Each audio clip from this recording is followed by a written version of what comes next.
Protect what matters most. Guard your purpose, your priorities, your peace, and your people because everything doesn't deserve your energy. This weekly intention is talking about how to do exactly that. How do I protect what matters most?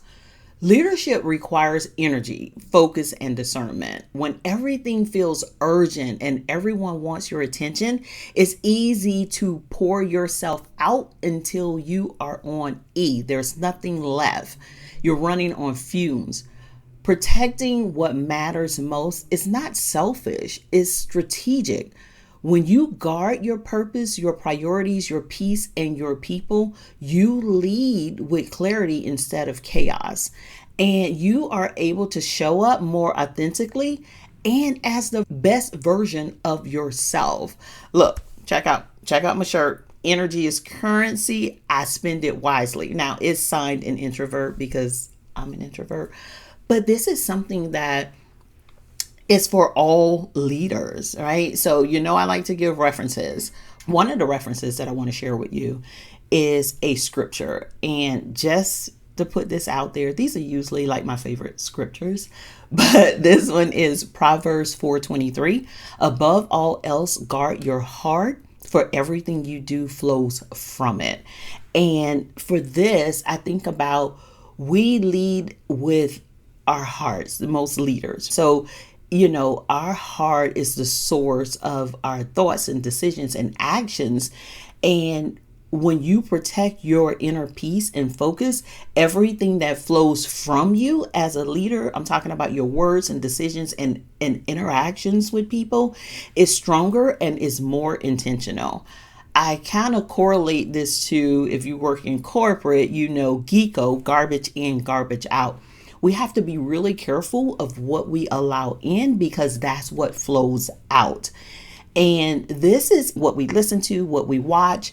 You being here, getting these leadership insights and tips from me, you have to be mindful of that because everyone is not going to share your values and your beliefs. The tips and insights that I give is from my experience, my education, but also my values and my belief. And you need to make sure that they are in alignment if I'm someone that you're getting tips and insights from. We have to be mindful of that because what we put in is what comes out.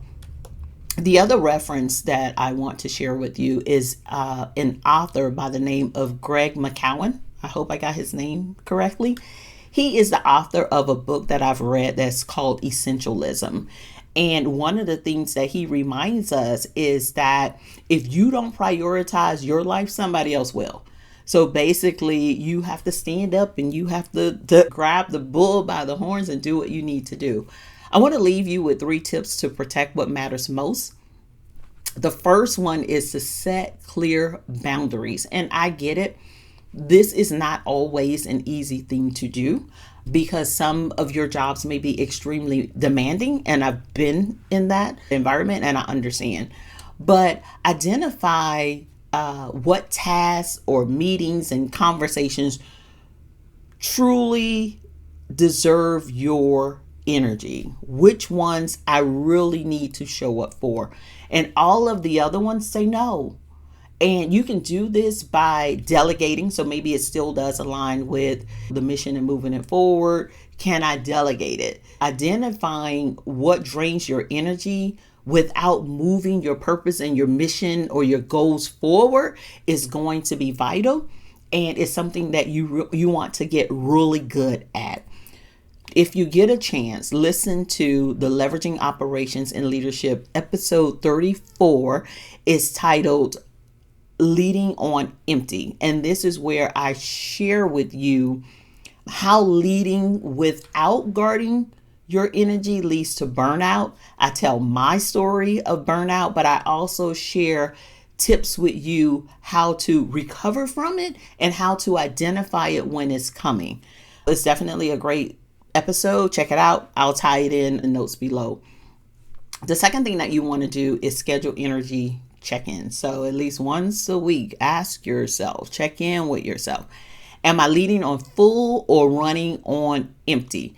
And if you are running on empty, you need to adjust your commitments and recharge before burnout sneaks in.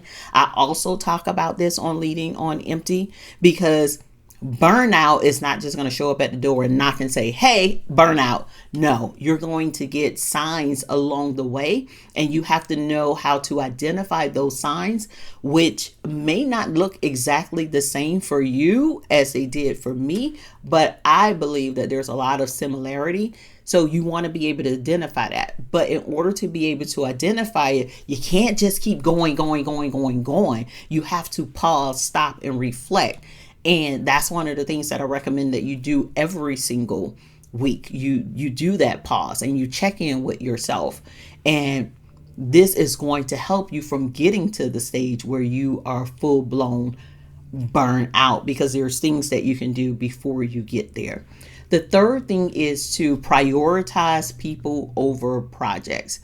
We're in business. I understand what I'm saying. I worked in operations, so we always had something going on. We always had a project. We always, I'm telling you.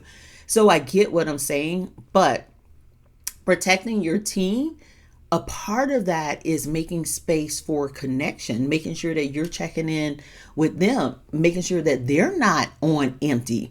We are leading people, not robots. There's things that's going on in this world and in life, and you want to make sure that you are spending a few minutes checking in with them. That's why one-on-ones are extremely important and vital. They are so instrumental in making sure that you build that relationship with your team. And then the other part of prioritizing people over projects, you have to be able to stand up sometimes and say no to some projects. If your team is at the end and they're stretched beyond, you have to learn how to say no. And sometimes it's a matter of the reframe, which is something else that I talk about in my podcast. But sometimes it's a matter of the reframe, but you have to stand up and say, no, I'm not going to overtax my team. And there's ways that you do it, right? Especially if you are mid-level. I understand that you're not at the top, but there's ways that you do it. Those are the three things. Number one, set clear boundaries.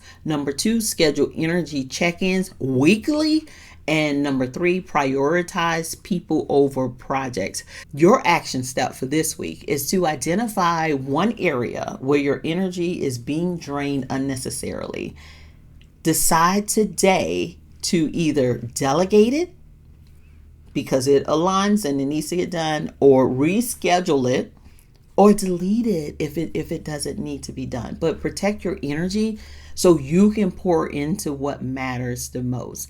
And if you're feeling stretched thin or unsure of how to protect your peace while still showing up, know that you are not alone. And that is why I created the Leadership Shift.